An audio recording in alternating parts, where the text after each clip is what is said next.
Assalamu alaikum warahmatullahi wabarakatuh. My dear students, I welcome you all again. I am your chemistry tutor Yasir sir, and this is video lecture number 10 for the class 12th. We are discussing the chapter amines. अभी तक हमने 9 video lectures जो है वो आपके इस chapter के लिए अपलोड किए हैं। तो हम प्रिपरेशन मेथड्स कंटिन्यू कर रहे थे और आज के वीडियो लेक्चर में मैं आपको एक लास्ट नेम्ड रिएक्शन पढ़ाऊंगा। बहुत इंपॉर्टेंट है और कुछ इंपॉर्टेंट चीज़ें जो है वो जानना ज़रूरी है आपको उस रिएक्शन के बारे में। और वो जो आज की रिएक्शन है named reaction for the preparation of amines, a very important named reaction, that reaction is called as Curtius reaction. ठीक है ना। तो ये रिएक्शन जो नेम्ड रिएक्शन है इससे भी हम अमाइन्स प्रिपेयर करेंगे। ठीक है, तो चलिए प्यारे बच्चों इस वीडियो लेक्चर को हम आज स्टार्ट करते हैं। ठीक है, तो सबसे पहले ये एक नेम्ड रिएक्शन है और मैं आपको ये कहना चाहूँगा that named reaction examination perspective के हिसाब से बहुत ही इंपॉर्टेंट होती है। तो पहले मैं आपको इसका जो है ओवरव्यू बताऊंगा कि रिएक्शन क्या है, इसमें रिएजेंट क्या इस्तेमाल किया जाता है, अंडर विच कंडीशंस जो है और अमाइन कैसे बनता है। तो पहले हम आपको वो बताएंगे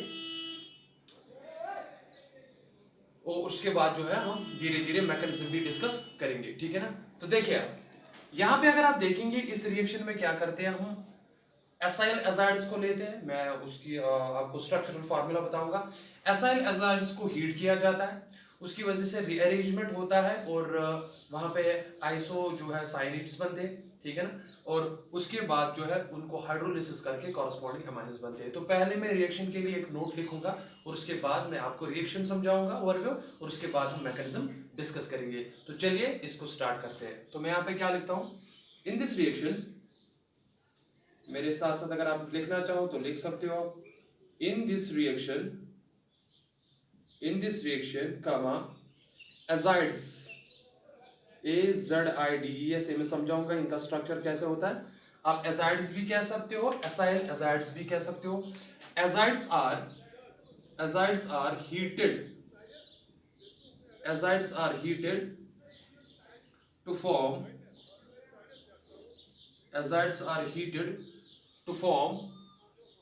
cyanides. Azides are heated to form cyanides with the removal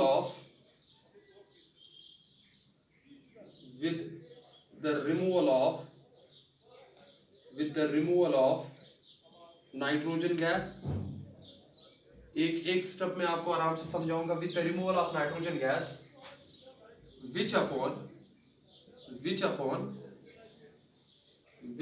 upon hydrolysis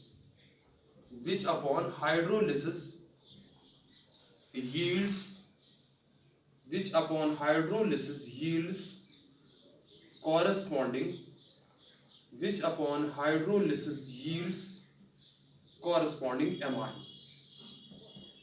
देखिए ये जो है ये इस रिएक्शन का स्टेटमेंट है। हमने क्या करना है, हमने एजाइड्स लेने हैं। एजाइड्स क्या होते हैं मैं आपको बता दूं अभी एजाइड्स क्या होते हैं। ठीक है ना, या rather better to call them as acyl azides. मैं एग्जैक्ट टर्म अगर इस्तेमाल करूंगा तो मैं यहाँ पे लिखूंगा एसाइल एजाइड्स,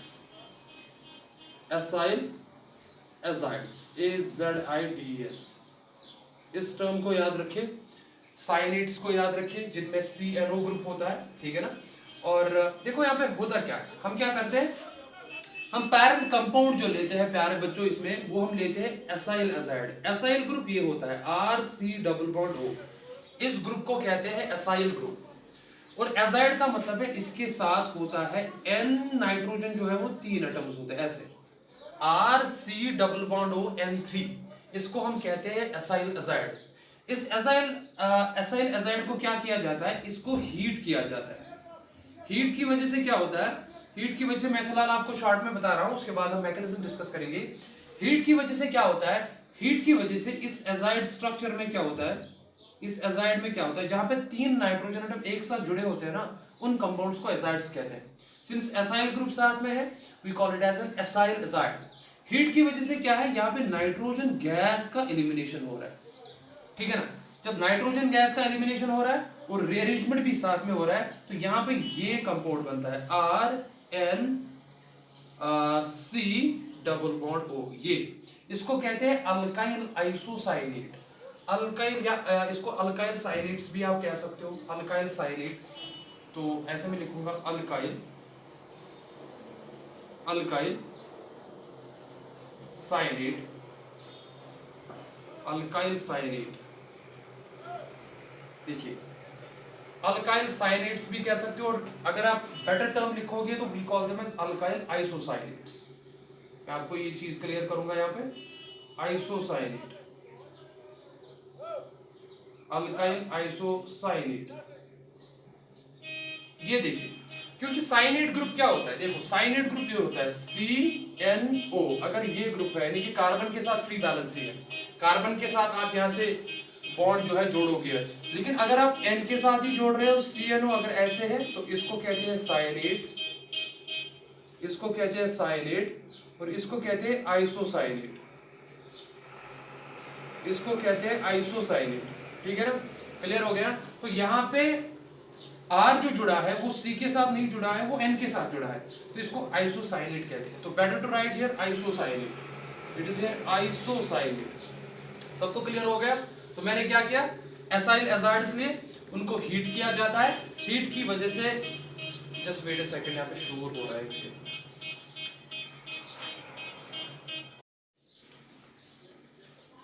तो sorry for the interruption, basically यहाँ पे कंस्ट्रक्शन का काम चल रहा है, तो इनको कुछ सामान जो है वो अनलोड करना था, तो दैट्स व्हाई मैंने वीडियो पॉज कर दिया। तो चलो हम वापस आ जाते हैं अपने टॉपिक की तरफ। मैंने क्या कहा, हम एक नेम्ड इंपॉर्टेंट रिएक्शन पढ़ रहे हैं जिसका नाम है कर्टियस रिएक्शन। कर्टियस रिएक्शन एक नेम्ड रिएक्शन है जिसमें हम प्रिपरेशन ऑफ एमाइंस की करते हैं। इस रिएक्शन में क्या करते हैं, इसमें हम एसाइल एजाइड को लेते हैं, एसाइल एजाइड का स्ट्रक्चर ये है, उसको हीट किया जाता है। हीट के दौरान क्या होता है, एंट्रोपी जो है, एंट्रोपी इंक्रीज होने की वजह से वहां पे नाइट्रोजन गैस का एलिमिनेशन होता है, और जो हमें बीच में कंपाउंड बनता है उसको हम कहते हैं isocyanate. Since alkyl group attached है तो इसको आप अल्काइल आइसोसाइनेट भी कह सकते हो। जहां पे C N और O ग्रुप है, और अगर C के साथ वैलेंसी फ्री है उसको हम साइनेट कहते हैं, अगर N के साथ वैलेंसी फ्री है यानी कि अगर बॉन्ड N के साथ बनाना है उसको आइसोसाइनेट कहते हैं। तो आइसोसाइनेट के बनने के बाद क्या होता है, इस कंपाउंड की आपको हाइड्रोलिसिस करनी होती है, आपको वाटर के साथ इसको ट्रीट करना है, सिंपली आपको हाइड्रोलिसिस करनी है, और आपका जो है वो कॉरेस्पॉन्डिंग एमाइन बनता है RNH2। ये आपका एमाइन बनेगा, मैं आपको मैकेनिज्म बाज़ाब्ता दिखाऊंगा, एंड यहाँ पे कार्बन डाइऑक्साइड गैस का भी एलिमिनेशन हो रहा है। सबसे इंपॉर्टेंट चीज जो आप याद रखेंगे, दैट इस प्रोसेस में, इस रिएक्शन में दो स्टेप्स में दो बार गैसेस का एलिमिनेशन हो रहा है। एक तो नाइट्रोजन गैस का एलिमिनेशन हो रहा है, दूसरा कार्बन डाइऑक्साइड गैस का एलिमिनेशन हो रहा है। तो जब भी आपको एक सिस्टम में, एक रिएक्शन में कोई गैसियस कंपाउंड बनता है जिसके एलिमिनेशन से सिस्टम की एंट्रोपी इंक्रीज होती है, and thermodynamically that is a very important favourable factor, जिसकी वजह से रिएक्शन जो है वो फॉरवर्ड डायरेक्शन में शिफ्ट हो जाती है। अब एक इंपॉर्टेंट बात ध्यान में दिया, अगर आप ये यहाँ पे कंपाउंड देखेंगे ना, जिसको मैंने कहा अल्काइल आइसोसाइनेट, अगर प्यारे बच्चों आपने प्रीवियस वीडियो लेक्चर्स देखे हैं, वहां पे मैंने आपको एक केमिकल रिएक्शन पढ़ाई थी, नेम्ड इंपॉर्टेंट रिएक्शन एमाइंस के चैप्टर में ही, जिसको आपने नाम दिया था HBD रिएक्शन। अगर आपको याद होगा, हमने इस रिएक्शन का नाम दिया था हॉफमैन्स ब्रोमोमाइड डिग्रेडेशन रिएक्शन। अगर आपको याद होगा, हॉफमैन्स ब्रोमोमाइड डिग्रेडेशन में भी हम पहले एमाइड लेते थे, एमाइड से हमें बीच में ये कंपाउंड बनता था, वहां पे भी बनता था अल्काइल आइसोसाइनेट, और उसकी बाद में आप ऐसे ही हाइड्रोलिसिस करके आपका कॉरेस्पॉन्डिंग एमाइन बनता था। सबको क्लियर हुआ? तो this is a very very important reaction. अगर यहां पे आपको ये पूछा जाए दैट कर्टियस रिएक्शन और हॉफमैन ब्रोमोमाइड डिग्रेडेशन रिएक्शन में एक इंपॉर्टेंट इंटरमीडिएट कंपाउंड बनता है, वो कौन है? वो कंपाउंड जो है अल्काइल आइसोसाइनेट है, ये वाला आइसोसाइनेट है, मैंने स्टार डाल दिया यहाँ पे, ठीक है ना। तो आपको सिंपली क्या करना है, यहाँ से नाइट्रोजन गैस आप एलिमिनेट करोगे, मैं पहले आपको जनरल दिखा रहा हूँ, उसके बाद मैकेनिज्म डिस्कस करेंगे। उसके बाद अल्काइल आइसोसाइनेट जो आ गया उसको आप वाटर के साथ रिएक्शन करोगे, तो वाटर कुछ करेगा नहीं, यहाँ पे बेसिकली क्या होगा, अगर आप वाटर लेंगे, अगर मैं आपको यहाँ पे शॉर्ट तरीके से दिखाऊं, तो आपको यहाँ पे ऑक्सीजन लेना है ऐसे, और दो हाइड्रोजन ऐसे लेने, देखिए यहाँ पे दो हाइड्रोजन लेने आपको ऐसे, तो ये दो हाइड्रोजन क्या करेंगे, ये नाइट्रोजन के साथ चले जाएंगे, कार्बन के साथ ऑलरेडी एक ऑक्सीजन है, यहाँ पे वो एक और ऑक्सीजन को लेगा and carbon dioxide gas eliminate होगा और RnH2 बन जाएगा। ये मैंने शॉर्ट ट्रिक आपको दिखाया, ठीक है। तो देखिए अब अगर आपके पास रिएक्शन ऐसी है, कैसी है, मान लो आपके पास है R के बजाय आपके पास है ethyl group C2H5 C double bond O और N3। देखिए ये आपका एजाइड कंपाउंड है। आपको क्या करना है, इसको आप इसको डेल्टा से करोगे, यानी कि हीट करोगे। हीट की वजह से क्या करेंगे आप, नाइट्रोजन गैस को आप एलिमिनेट करेंगे। बनेगा क्या, देखिए नाइट्रोजन यहां से N2 हटा दे तो बनेगा क्या, C2H5 C double bond O, sorry C2H5, R के बजाय C2H5 है और यहाँ पे N के साथ बॉन्ड जुड़ेगा ऐसे NCO, तो बन गया यहाँ पे आइसोसाइनेट। आप जनरल में इसको लिखेंगे आइसोसाइनेट। देखिए यहाँ पे आइसोसाइनेट बना और इस आइसोसाइनेट की आप बाद में जो है हाइड्रोलिसिस करेंगे, यानी कि वाटर के साथ रिएक्शन करेंगे, तो वहां पे आपका बनेगा C2H5 NH2, आपका इथाइल एमाइन यहाँ पे बनेगा एज प्राइमरी एमाइन, और इस दौरान कार्बन डाइऑक्साइड गैस भी एलिमिनेट होगा। सबको क्लियर हुआ? A very important chemical reaction, the name as Curtius reaction, which is used for the preparation of amines. यहां तक क्लियर हुआ? अब हम क्या करेंगे, अब हम इसका मैकेनिज्म डिस्कस करेंगे। बहुत इंपॉर्टेंट रिएक्शन है और बहुत ही इंपॉर्टेंट इसका मैकेनिज्म है। तो चलिए प्यारे बच्चों, बिफोर कि मैं मैकेनिज्म स्टार्ट करूं, मैं फिर से चाहता हूं आप इस रिएक्शन की तरफ देखेंगे। कर्टियस रिएक्शन एक नेम्ड रिएक्शन है जिसमें हम क्या करते हैं, एसाइल एजाइड्स को लेते हैं। एसाइल ग्रुप RCO ग्रुप है और एजाइड होता है जब 3 नाइट्रोजन एटम एक साथ होता है। N3 ग्रुप को एजाइड ग्रुप कहते हैं। इसको क्या किया जाता है, हीट किया जाता है। हीट की वजह से नाइट्रोजन गैस एलिमिनेट होता है, एंट्रोपी ड्रिवन फैक्टर, और वहां पे कॉरेस्पॉन्डिंग आइसोसाइनेट्स बनते हैं और उनकी आप सिंपली हाइड्रोलिसिस करके आपको कॉरेस्पॉन्डिंग एमाइन बनता है। तो डाटा जो दिया है नीचे रिएक्शन का वो मैंने आपको दिया। तो चलिए इसका मैकेनिज्म डिस्कस करते हैं।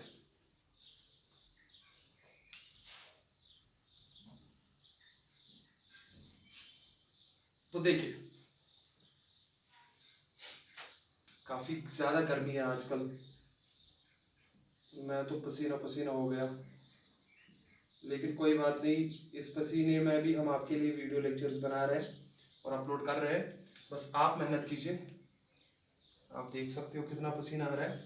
एनीवेज, तो चलिए मैकेनिज्म डिस्कस करते हैं। तो मैकेनिज्म अगर आप देखोगे तो पहले हम लेंगे एजाइड। एजाइड का मैं स्ट्रक्चर अब आपको यहाँ पे दिखाऊंगा कैसा है। देखिए R ग्रुप ऐसे ही है, C डबल बॉन्ड O, ये तो ऐसे ही है। देखो N3 को मैं कैसे बनाऊंगा, देखिए ये N ऐसे होता है, N ट्रिपल बॉन्ड N, ये होता है एसाइल एजाइड। बात ध्यान में रखे, ये होता है एसाइल एजाइड, ये होता है प्यारे बच्चों एसाइल एजाइड, ठीक है ना। एक सेकंड में टॉवल लाता हूं यहाँ पे।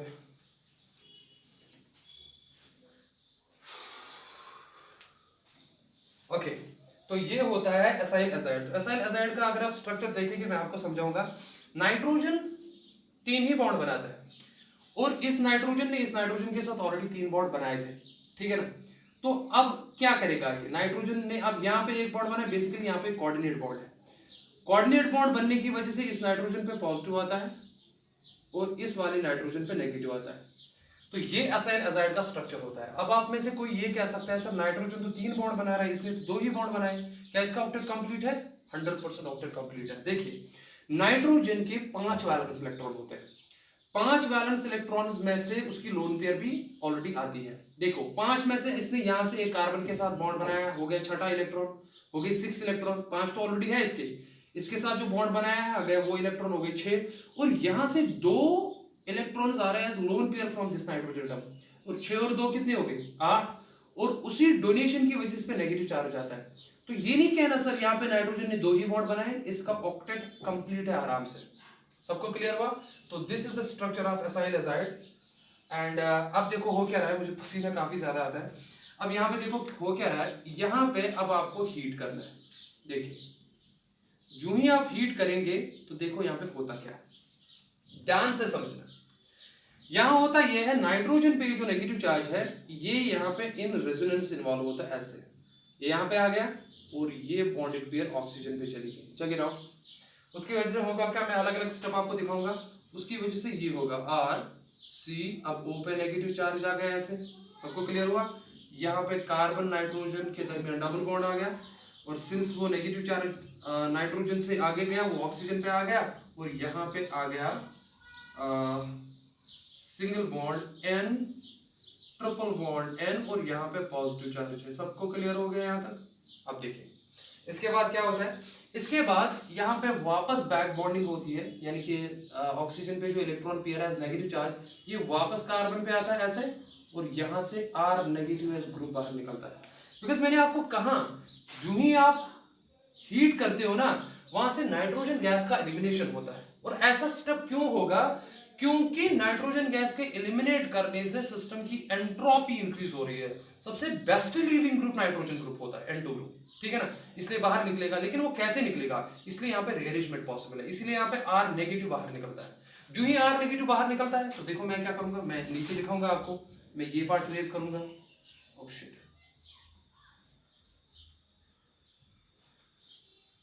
देखिए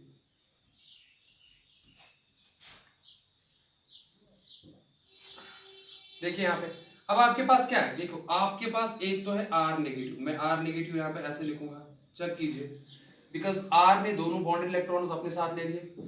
कार्बन और ऑक्सीजन के दरमियान क्या है, डबल बॉन्ड आएगा ना, देखिए प्लस क्या मैं लिखूंगा यहाँ पे, मान लो ऐसे है, प्लस कार्बन और ऑक्सीजन के दरमियान डबल बॉन्ड, कार्बन और नाइट्रोजन के दरमियान डबल बॉन्ड, कार्बन और नाइट्रोजन के लिए डबल बॉन्ड, और वो नाइट्रोजन दो नाइट्रोजन से जुड़ा है विद दिस, और इस नाइट्रोजन पे पॉजिटिव चार्ज है। यहां पे अब क्या होगा, देखो एक तो नाइट्रोजन पे पॉजिटिव चार्ज है, हाईली इलेक्ट्रोनेगेटिव एटम है ऑक्सीजन के बाद, but positive charge on nitrogen atom it is not a good thing, it's a bad thing. Second, जब यहां पे R नेगेटिव निकला, अब देखो होगा क्या, ध्यान से समझना। ये बीच वाला कार्बन जो है, एक तो एक साइड से ऑक्सीजन से जुड़ा है, दूसरा नाइट्रोजन से जुड़ा है, और वो नाइट्रोजन पॉजिटिव चार्ज नाइट्रोजन से जुड़ा है। इसका मतलब यहाँ पे जो इंडक्टिव इफेक्ट की वजह से, इलेक्ट्रोनेगेटिविटी डिफरेंस की वजह से इस कार्बन पे जो है पुल आएगा due to electronegativity difference. You are getting what I am saying? So bonded electron जो है वो कार्बन से दूर जाएगी। इसका मतलब ये हुआ इस कार्बन पर डेल्टा पॉजिटिव चार्ज क्रिएट होगा ही होगा। सबको क्लियर हो रहा है क्यों होगा? बिकॉज एक तो ये कार्बन ऑक्सीजन के साथ जुड़ा है, ऑक्सीजन की इलेक्ट्रोनेगेटिविटी कार्बन से वैसे ही ज्यादा है, यहां से वो नाइट्रोजन के साथ भी जुड़ा है तो वहां से भी करेगा, और वो नाइट्रोजन खुद पॉजिटिवली चार्ज नाइट्रोजन से जुड़ा है, तो यहाँ पे इसलिए कार्बन पे लो इलेक्ट्रॉन डेंसिटी क्रिएट हो गई। अब उस लो इलेक्ट्रॉन डेंसिटी की वजह से क्या होगा, सिंस यहाँ पे इलेक्ट्रॉन्स अवेलेबल है R पे, तो ये क्या करेगा, देखो यहाँ पे आप देखो अटैक कैसे होगा। यहाँ पे आप देखेंगे कि इसको बाहर निकालने के लिए, और इसको देखो दो चीजें हैं, यहां पे भी डेल्टा पॉजिटिव होगा, लेकिन इस नाइट्रोजन पे जो पॉजिटिव चार्ज आ गया, चेक कीजिए, इस नाइट्रोजन पे जो पॉजिटिव चार्ज आ गया उसकी वजह से बॉन्डेड इलेक्ट्रॉन्स को अपनी तरफ खींचेगा, ठीक है ना। अब क्या होगा, अब यहां पे भी डेल्टा पॉजिटिव होगा, यहां पे भी डेल्टा पॉजिटिव होगा, लेकिन करेगा क्या R, since nitrogen group N2 आपको बाहर लीव करना है, तो ये R नेगेटिव इस नाइट्रोजन पर अटैक करता है। अब आप कहोगे सर उससे क्या होगा, उससे पहली बात इस नाइट्रोजन पे पॉजिटिव चार्ज खत्म होगा, ये अपनी लोन पेयर जो है वो रेस्टोर करेगा, बिकॉज वहां पे नाइट्रोजन नाइट्रोजन जो है वो बॉन्ड ब्रेक हो जाएगा। तो जरा देखो हुआ क्या, जरा देखो हुआ क्या, पहली N2 ये तो बाहर चला गया, माइनस N2 गैस तो बाहर चला गया। देखो पहला स्टेप तो समझ आ गया आपको। R किसके साथ जुड़ा है, N के साथ, वो N किसके साथ जुड़ा है, C, और वो O के साथ जुड़ा है। तो आपका एक तो R है, R ने किसके साथ बॉन्ड बनाया, N के साथ बॉन्ड बनाया, उस वो N किसके साथ जुड़ा है, कार्बन के साथ थ्रू डबल बॉन्ड, वो डबल बॉन्ड है, और वो कार्बन ऑक्सीजन के साथ थ्रू डबल बॉन्ड है। तो ये देख लीजिए आपका कंपाउंड बन गया। क्या ये नहीं था NCO, NCO इसको कहते हैं आइसोसायनेट, तो बन गया आपका आइसोसायनेट। यही आइसोसायनेट हॉफमैन डिग्रेडेशन रिएक्शन में भी बनता था प्यारे बच्चों, वहां पे एमाइड्स से बनता था, यहां पे एसाइल एजाइड्स से बन गया। सबको समझ आ रहा है? तो यहां पे जो बन गया, अब आपको क्या करना है, आपको हाइड्रोलिसिस करनी है। अब देखो यहां पे, अब ध्यान दो, अब यहां पे जो कार्बन है, ये कार्बन एक साइड से नाइट्रोजन के साथ फंस गया है, दूसरे साइड से ऑक्सीजन के साथ, तो इस कार्बन पर डेल्टा पॉजिटिव चार्ज क्रिएट होगा ही होगा, बिकॉज इलेक्ट्रोनेगेटिविटी नाइट्रोजन की भी ज्यादा है और कार्बन की भी ज्यादा, ये ऑक्सीजन की भी ज्यादा है। तो नेक्स्ट स्टेप में क्या हो रहा है, नेक्स्ट स्टेप में वाटर H2O जो है, नाइट्रो ऑक्सीजन पे lone pair of electron available है, यानी कि वाटर की प्रेजेंस में, ये कहना चाह रहा हूँ वाटर की प्रेजेंस में, जो मैंने ऊपर ऐसे दिखाया दैट सिंस यहाँ पे delta positive charge low electron density carbon पे है, तो ये लोन पेयर जो है ये कार्बन पर अटैक करता है। अब उसकी वजह से क्या होता है, उसकी वजह से ये एक पाई बॉन्ड शिफ्ट होता है, वो नाइट्रोजन पे आ जाता है। देखिए जब नाइट्रोजन पे आ गया तो क्या बनेगा, चेक कीजिए, आर तो अपनी जगह है ऐसे, उसके बाद है एन, अब एन पे क्या आएगा, एन पे नेगेटिव चार्ज आएगा। सबको क्लियर हो रहा है? देखिए इसके बाद है ये डबल बॉन्ड ब्रेक हुआ, मतलब एक पाई बॉन्ड ब्रेक हुआ, वहां पे सिग्मा बॉन्ड रहा सी, डबल बॉन्ड ओ तो यहाँ से है ही। देखो अब यहाँ से क्या जुड़ा, यहाँ से जुड़ा ओ ऑक्सीजन वाटर का, देखिए ना, और उस ऑक्सीजन के साथ दो हाइड्रोजन जुड़े हैं, लेकिन सिंस ऑक्सीजन ने lone pair of electron carbon को डोनेट की, उस पर क्या चलेगा, चार्ज पॉजिटिव। अब यहाँ पे क्या होगा, इसके बाद यहाँ पे इंट्रामॉलिक्यूलर प्रोटॉन ट्रांसफर होता है, ध्यान दे, आराम से ध्यान दे। अब इंट्रामॉलिक्यूलर प्रोटॉन ट्रांसफर क्यों हो रहा है, बिकॉज ऑक्सीजन पे positive charge is not a good thing, therefore यहाँ पे ऑक्सीजन हाइड्रोजन बॉन्ड ब्रेक होता है और ऑक्सीजन पे अपनी लोन पेयर वापस रेस्टोर होती है। लेकिन उस वजह से जो यहाँ पे H निकलता है ना एज H पॉजिटिव, उसको N पे जो नेगेटिव चार्ज है वो खींचता है अपनी तरफ। तो होगा क्या यहाँ पे बेसिकली मैं यहाँ पे लिखूंगा, यहाँ से हो रहा है इंट्रामॉलिक्यूलर इंट्रामॉलिक्यूलर H प्लस, जिसको प्रोटॉन कहते हो, इसी का ट्रांसफर हो रहा है, इसी का ट्रांसफर हो रहा है। देखिए अब बनेगा क्या, देखिए बनेगा ये R तो अपनी जगह है R, N जो जुड़ा था उसके साथ एक H आ गया, देखिए ना, उसने H ले लिया, और यहाँ पे C और डबल बॉन्ड O तो यहाँ से है, और यहाँ पे आ गया ऑक्सीजन, और यहाँ पे आ गया हाइड्रोजन। देखिए चलो मैं ऐसे दिखाऊंगा हाइड्रोजन, चेक कीजिए। अब देखो इसके बाद क्या हो रहा है, इसके बाद फिर से शिफ्ट होगा, बिकॉज अगर सिस्टम में कोई ऐसा स्टेप हो रहा है जिसकी वजह से थर्मोडायनेमिक्स के हिसाब से सिस्टम की एंट्रोपी इंक्रीज होगी, तो वो स्टेप डेफिनेटली जाएगा, उससे डेफिनेटली जाएगा। अब देखो यहाँ पे क्या हो रहा है, सिंस यहाँ पे कार्बन और दो ऑक्सीजन है, तो कार्बन डाइऑक्साइड के गैस को एलिमिनेट करने की टेंडेंसी है यहाँ पे, ठीक है ना, तो इसलिए क्या हो रहा है, ये ऑक्सीजन हाइड्रोजन बॉन्ड फिर से ब्रेक होता है, ठीक है ना। अब देखो जब ये बॉन्ड यहाँ पे शिफ्ट होगा, कार्बन ऑलरेडी 4 बॉन्ड बना चुका था, 1 2 3 4, फिफ्थ बॉन्ड जो ही आएगा तो यहाँ पे कार्बन नाइट्रोजन बॉन्ड ब्रेक होगा। अब देखो होगा क्या, और उसकी वजह से इस पे जो नेगेटिव चार्ज आएगा ना, वो यहाँ से H खींचेगा अपनी तरफ, तो ये H जो यहाँ से निकलेगा वो इस नाइट्रोजन की तरफ जाएगा। चेक कीजिए, तो बना क्या, देखिए एक तो बना R N के साथ ऑलरेडी एक H जुड़ा था, और ये बॉन्ड जब उस पर नेगेटिव चार्ज आ गया वो H खींचेगा यहाँ से, तो क्या बन गया RNH2। ये देख लो प्यारे बच्चों, आपका एमाइन बन गया। क्लियर हो रहा है ना। और देखो यहाँ पे क्या गया, कार्बन ऑक्सीजन प्लस CO2 बाहर, प्लस CO2 गैस जो है बाहर गया। जो ही गैस बना it will escape, therefore entropy will favour this step, entropy favours release of, entropy favours release of carbon dioxide gas. इस बात को समझिए। तो आपका बना क्या, आपका RNH2 बना, सिंपली आपका RNH2 बना। तो आपको क्या करना है, पहले आपने क्या करना है, जो आपके पास एजाइड है, देखो अब आपको ये मैकेनिज्म मैंने आपको सिखाया, तो आप आराम से इस मैकेनिज्म की तरफ जो है फिर से एक नज़र देख के आप इसको देख सकते हो कि ये कितना इजी और कितना इंपॉर्टेंट है। अब अगर आपको डायरेक्ट ही पूछा जा रहा है, अगर आपको रिएक्शन ही ऐसी दी जा रही है, देखो मैकेनिज्म तो हम एग्जामिनेशन में नहीं लिखते, ना पूछा जाता है आपसे मैकेनिज्म, लेकिन मैकेनिज्म आपको पता होना चाहिए। और यहाँ पे मैं कुछ बाद में इंपॉर्टेंट पॉइंट भी लिखूंगा, हालांकि जो मैंने ऑलरेडी आपको बता दिया। पहली बात ये, अगर आपके पास सिंपली रिएक्शन ऐसे है, RC डबल बॉन्ड O और आपके पास N3 ये दिया गया है, आपको समझना है कि ये कौन सा कंपाउंड है, ये एसाइल एजाइड है। पहली बात, ये एसाइल एजाइड है, देखो प्यारे बच्चों ये एसाइल एजाइड है। और अगर आपको ऐसी रिएक्शन दी गई थी एग्जामिनेशन में, पहले स्टेप में आप हीट कर रहे हो और दूसरे स्टेप में आप इसी पैरेंट कंपाउंड जो कि एजाइड है आपका, आप इसको क्या कर रहे हो, हाइड्रोलिसिस वाटर के साथ रिएक्शन कर रहे हो। आपको समझना है कि ये कौन सी रिएक्शन है, आपको समझना है कि ये कर्टियस रिएक्शन है। ऑर्गेनिक रिएक्शंस में रिवीजन काफी ज्यादा इंपॉर्टेंस रखता है। आपको समझना है ये कर्टियस रिएक्शन है, तो उसमें क्या करना है आपको, उसमें आपको देखो एक तो N3 से आपको 2 नाइट्रोजन हटाने हैं, ठीक है ना। सिंपली देखो क्या क्या करना है आपको, यहां से N3 में से एक तो 2 नाइट्रोजन हटाओगे तो वो N2 जाएगा, वहां से बचा एक नाइट्रोजन, और दूसरा ये बीच वाला जो ग्रुप है ना CO, और यहां से एक को हटाना है, तो क्या हो गया वो CO2 कार्बन डाइऑक्साइड गैस, 2 बार गैसेस प्रोडक्ट बाहर निकल रहे हैं, तो काफी ज्यादा एंट्रोपी ड्रिवन फैक्टर है ये, ठीक है ना।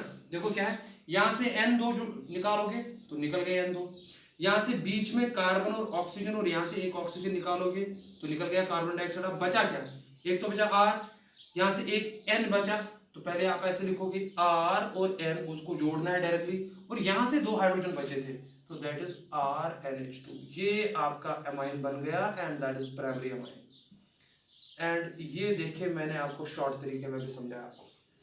तो इंपॉर्टेंट यहाँ पे जो एक इंटरमीडिएट कंपाउंड बनता है उसको हम अल्काइल आइसोसाइनेट कहते हैं, और अल्काइल आइसोसाइनेट एक ऐसा इंटरमीडिएट कंपाउंड है जो कि आपको हॉफमैन्स डिग्रेडेशन रिएक्शन में भी बना और आपको वो कर्टियस रिएक्शन में भी बना। सो अल्काइल आइसोसाइनेट जो यहाँ पे इंटरमीडिएट कंपाउंड बना, that is the intermediate compound which is formed in both Hofmann's bromamide degradation reaction as well as Curtius reaction. तो मेरे प्यारे बच्चों, this was all about video lecture number 10।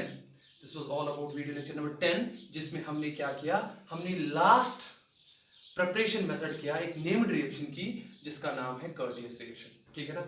तो इंशाल्लाह वीडियो लेक्चर नंबर 11 में मैं आपको कुछ एनसीईआरटी की प्रॉब्लम्स दिखाऊंगा जो कि इसी पर बेसिस है प्रिपरेशन मेथड्स पे। बहुत ही कॉन्फिडेंस आएगा आपको जब आप उनको सॉल्व करोगे, और उसके बाद हम फिजिकल प्रॉपर्टीज ऑफ जो है अमाइन स्टार्ट करेंगे। इनफैक्ट लेक्चर नंबर 11 में ही ये चीज़ें हम करेंगे।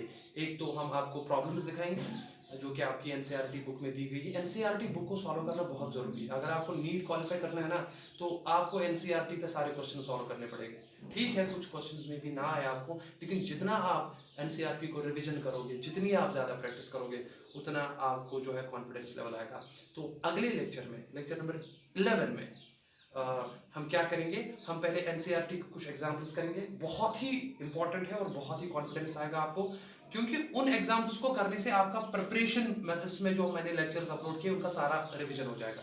और दूसरी बात, हम उसके बाद आपको फिजिकल प्रॉपर्टीज ऑफ अमाइन्स उसी वीडियो लेक्चर में जो है वो डिस्कस करेंगे। तो टिल देन आप अपना ख्याल रखिए। फी अमानिल्लाह, अस्सलाम वालेकुम।